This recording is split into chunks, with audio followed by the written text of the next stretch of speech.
स्वागत है आपका एक नए व्लॉग में। और चैनल है आराध्या कृष्यप व्लॉग्स, जहां पर हम डेली रूटीन की जो वीडियोस हैं लेकर आते हैं। अब देख सकते हैं अभी 5 बजे थे और मैं ऊपर आ गई थी। अभी अंधेरा इतना हो रहा है कि दिखाई भी नहीं दे रहा है। और उस पर सबसे पहले मैं आती हूँ टहलने के लिए, थोड़ा सेट होने के लिए, क्योंकि उठ के सीधे काम करना अच्छा नहीं लगता।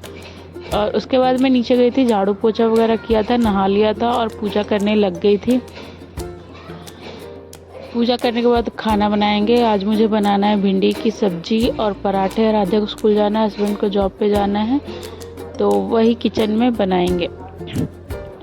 और अगर आप भी एक व्लॉग बनाना चाहते हैं, यूट्यूब वीडियो डालना चाहते हैं, लेकिन फैमिली सपोर्ट नहीं करती हैं, तो आपको क्या करना है। देखिए, फैमिली पहले किसी की भी सपोर्ट नहीं करती हैं।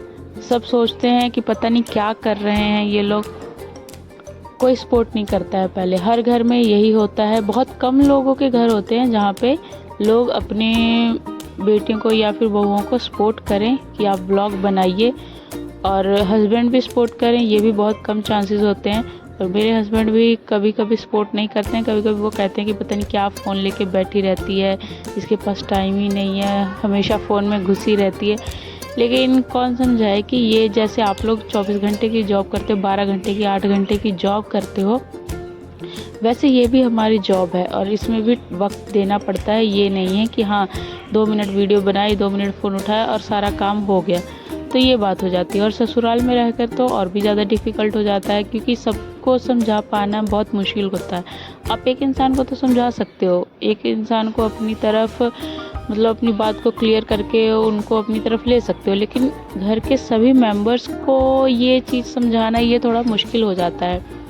और जो हमारे घर के बड़े होते हैं उनको तो और ज़्यादा मुश्किल हो जाता है समझना, क्योंकि उन्होंने ये सब चीज़ें देखी नहीं है और उनके लिए ये सब बहुत ही नया है। तो उन्हें समझना ये चीज़ बहुत मुश्किल हो जाता है। कई बार तो डांट भी लग जाती है, कुछ सुनना भी पड़ जाता है, ताने बातें भी सुनना पड़ जाता है, लेकिन इट्स ओके। आपको हिम्मत नहीं हारनी है। आप कैमरा लगाइए और वीडियो रिकॉर्ड करिए। अगर आप ब्लॉग बनाना चाहते हैं, जहाँ भी आपको शूट करना है ब्लॉग शूट करिए। और उसके बाद रात में जब आप काम वाम करके फ्री हो जाओ, तब आप एडिटिंग करिए। वॉइस ओवर सुबह भी कर सकते हैं, ये जब कोई घर पे ना हो, या फिर रात में छत पे जाके कर सकते हैं। ऐसे टाइम पे करिए जब उनके काम को डिस्टर्बेंस ना हो। जब आप सारा काम कर रहे हैं उसके बाद आप फ़ोन लेके बैठेंगे तो कोई कुछ नहीं कहेगा। लेकिन आप दिन में कभी भी काम उधर रखा हुआ है, पड़ा हुआ है काम, लेकिन फिर भी आप फ़ोन लेके बैठ गए हो, तो फिर आप लेके बैठोगे तो बातें सुनाई जाएंगी, या फिर बोला जाएगा कि काम में ध्यान नहीं लगता है, सिर्फ फ़ोन लेके बैठी रहती है।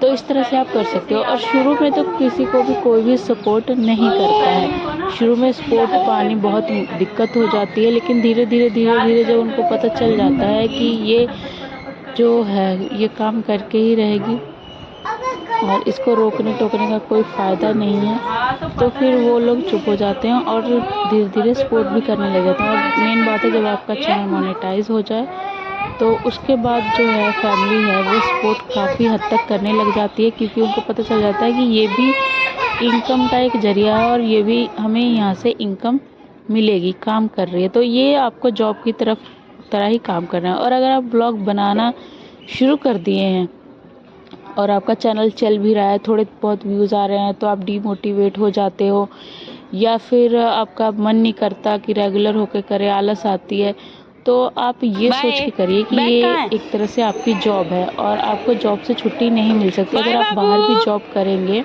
तो आपको छुट्टी नहीं मिलेगी, ज़्यादा से ज़्यादा 1 दिन या 2 दिन आप छुट्टी ले सकते हो। तो वैसे ही आपको ये भी करना है। और ये तो अच्छी बात है कि ये आप अपना काम करते हुए अपने घर पे कर सकते हो। और आपके अगर छोटे बच्चे हैं तो और भी फ़ायदा है, क्योंकि आप अभी बाहर नहीं जा सकते। और मेरे साथ भी ऐसा ही हुआ है।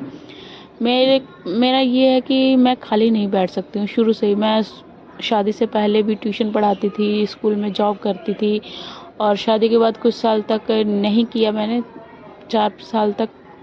लेकिन जैसे ही आराध्या स्कूल लगी तो फिर मुझे जॉब ऑफ़र हुई थी, तो मैं जॉब करने लग गई थी। लेकिन फिर से जब से बाबू हुआ है तो फिर मैं नहीं जा पा रही हूँ, क्योंकि उसकी केयर करना सबसे पहला मेरा काम है। तो इस वजह से तो फिर मैं बैठी थी तो मेरा मन नहीं लग रहा था कि मैं कैसे फ्री बैठी हूँ, इतना पढ़ लिख के भी मैं कुछ नहीं कर पा रही हूँ। एकदम ना डिप्रेशन, डिमोटिवेशन सब सामने आ रही थी। तो फिर मैंने ऐसे यूट्यूब चलाते मेरा कई दिनों से मन था, तो मेरा एक और भी चैनल है योजना ज्ञान फॉर यू के नाम से, तो उसमें मेरे 20,000 सब्सक्राइबर होने वाले हैं। तो वहाँ पे मैं ठीक हूँ, लेकिन मैं वहाँ पे ये है कि मैं अपनी पहचान नहीं बना सकती हूँ, और ब्लॉग के ज़रिए मैं अपनी अलग एक पहचान बना सकती हूँ। इसलिए मैंने व्लॉग चैनल भी स्टार्ट किया है। तो मैं 2 बच्चों के साथ 2 यूट्यूब चैनल चला रही हूँ, और एक मेरा सक्सेसफुल भी है, 20,000 उस पर सब्सक्राइबर हैं, और वो चैनल मोनेटाइज भी हो गया है। और इस पे भी मैं रेगुलर कोशिश कर रही हूँ कि वीडियोस डालूँ और मेहनत करूँ। किराए के घर पे रहते हैं, तो कोई बात नहीं, जैसा है मैं वही रियल दिखाना चाहती हूँ कि जो है जैसा है वही है, मुझे कोई भी बनावटी नहीं दिखाना है। तो अगर आप भी व्लॉग चैनल बनाना चाहते हैं तो आपको डिमोटिवेट नहीं होना है, आपको रेगुलर काम करना है जैसे करते हैं, चाहे आपके व्यूज़ 10 आए, 5 आए, 4 आए, या फिर 20 आए, 100 आए, जो भी आए, तो वो आपको करते ही रहना है। तो बातें करते करते देखिए मेरा सारा काम भी हो गया, मैं स्कूल से भी ले आई हूँ, स्कूल से नहीं लेके आई हूँ अभी, लेकिन सारा काम हो गया है। कपड़े डालने आ गई थी, बाबू को नहला के सुला दिया था तो वो सो रहा था, तो फिर मैं कपड़े डालने आ गई थी, और कपड़े डाल लेंगे।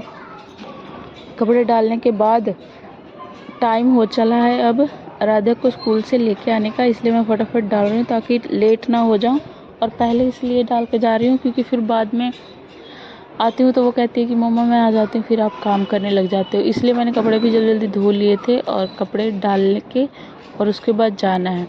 तो आपका व्लॉग चैनल में यही फ़ायदा है, अगर आप एक हाउसवाइफ हैं तो आप व्लॉग चैनल आपके लिए सबसे बेस्ट रहेगा, क्योंकि काम तो हम करते ही करते हैं, साथ में व्लॉगिंग हो जाती है। हमें अगर हमारा चैनल मोनेटाइज हो जाता है तो हमें पैसे भी मिल जाते हैं, और एक अलग से पहचान भी बन जाती है अगर पॉपुलर हो जाते हैं तो।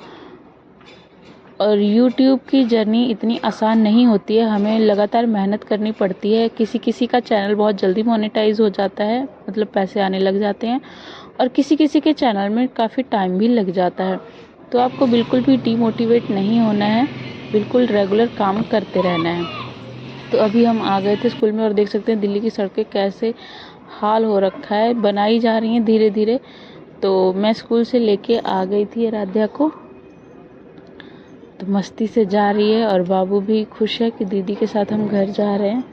ये बाबू ना रास्ते में बोलता नहीं है बिल्कुल भी, घर पे आके बोलता है, बाहर बिल्कुल शांत रहता है, चुप रहता है, देखता है, सारी चीज़ें ऑब्जर्व करता है। अब देखो इसने धक्का लगा लगा के बैग गिरा दिया, तो बैग लेने आ रही है, क्लैपिंग कर रहा है कि मैंने गिरा दिया, बहुत शरारती होते जा रहा है। तो यही है कि 2 बच्चों के साथ जॉब करना थोड़ा मुश्किल हो जाता है, हम किसी के भरोसे कितने दिन तक छोड़ के जा सकते हैं।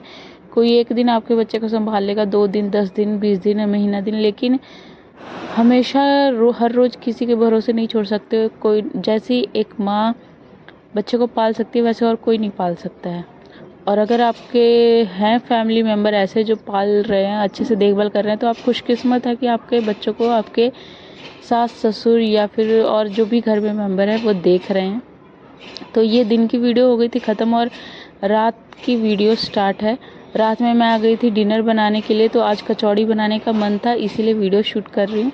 कचौड़ी में सबसे पहले मैंने आटा ले लिया है, उसमें अजवाइन थोड़ी सी मसल के डाल दिए, थोड़ा सा नमक और थोड़ा सा रिफाइंड या देसी घी जो भी आप खाते हैं वो आपको डाल देना है। तो इससे क्या है ना कि सॉफ्ट बनती हैं कचौड़ी। और उसके बाद इनको अच्छे से मिक्स करके पानी से आटा गूंद लेना है, और एकदम सॉफ्ट डो बनाना है, बहुत ही जैसा हम रोटी या पूड़ी के लिए बनाते हैं उससे भी बहुत काफ़ी सॉफ्ट। तो जब हम सॉफ्ट बनाते हैं ना, तो स्टफिंग जो होती है वो हमारी बाहर फट के नहीं आती है।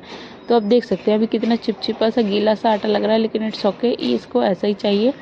तो इसको अभी हम ढक के रख देंगे सेट होने के लिए। और दूसरी तरफ आलू उबाल लिए थे मैंने, आलू को अच्छे से छील लेंगे, और छीलने के बाद इसमें 2 तरीके से बना सकते हैं। एक तो कढ़ाई में फ्राई करके आलू मतलब सौटे करके बना सकते हैं मसाले वगैरह। और अभी मेरे को टाइम बहुत लेट हो गया था, 8:45 हो गए थे, और 9 बजे हस्बैंड को आना था, तो जल्दी जल्दी करना था, इसलिए लहसुन और मिर्च मैंने छील ली थी और उसको कूट के डालूँगी।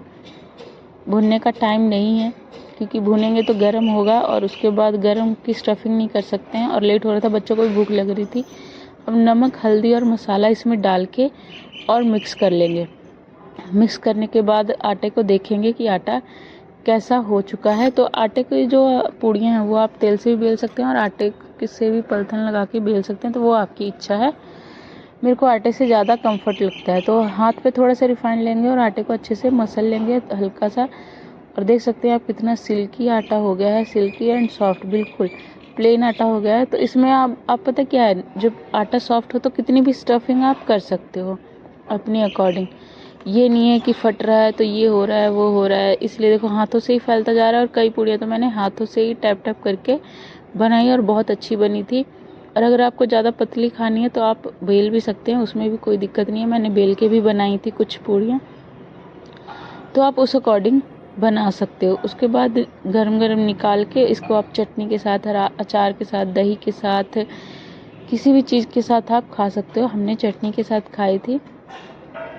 और उधर से क्या हुआ था कि हस्बैंड भी 4 समोसे ले आए थे, बहुत बड़े बड़े, तो वो भी बहुत ज़्यादा हो गए थे, तो कचौड़ियाँ बच भी गई थी, तो मुझे सुबह खाना पड़ा था। तो हमने एक एक गरम करके नाश्ते में खा ली थी, क्योंकि अगर 1 या 2 होती तो गाय को डाल देते, लेकिन 5-6 पूड़ियाँ थी, तो अनाज को वेस्ट करना मेरे को सही नहीं लगता है। क्योंकि उसी के लिए जो हमारे हस्बैंड होते हैं वो सुबह से लेकर रात तक जॉब करते हैं, कमाते हैं, और हम ऐसे अनाज को वेस्ट करेंगे तो मुझे लगता है कि हम उनकी मेहनत को ज़ाया कर रहे हैं, उनकी मेहनत को नहीं समझ रहे हैं। लेकिन एक रोटी गाय को ज़रूर डालनी चाहिए, गाय को या कुत्ते को। तो ये अभी तल रही थी, देखिए बेल के डाली है ये मैंने, बहुत पतली हो गई है। और जब थोड़ी हल्की सी मोटी रहती हैं तो वो फूल भी जाती हैं, और ज़्यादा पतली हो जाती हैं तो वो कड़क सी हो जाती हैं। तो यहाँ बाबू के लिए ले आए थे खाने के लिए, तो ये गरम गरम ही हाथ लगा रहा था, तो ये हाथ लगा लगा के हटा ले रहा है, और ये फेंक दिया, गरम लगी तो फेंक दिया। उसके बाद खिला के दोनों को, और मैं बाबू के पैरों की मालिश कर देती हूँ रात में, क्योंकि पूरे दिन दौड़ता रहता है तो थक जाता है। फिर जब रात में सोता है, पहले तो सोएगा नहीं रात को जल्दी, और अगर सो जाएगा तो इधर उधर करवट लेता रहता है, रोता रहता है, उठ उठ के बैठ जाता है, तो इसलिए मैं मालिश कर देती हूँ। अभी हस्बैंड नहीं आए थे तो पैरों की मालिश कर देंगे, और उसके बाद थोड़ी सी इसकी पीठ, कमर, हाथ दबा देंगे। कपड़े पहने हुए, कपड़े नहीं खोलूँगी, और सर की में तेल लगा के चम्पी कर दूँगी अच्छे से, बहुत अच्छे से चम्पी करवा लेता है बेचारा, थक जाता है सारा दिन परेशान कर कर के लोगों को। तो आज का व्लॉग यहीं पे खत्म।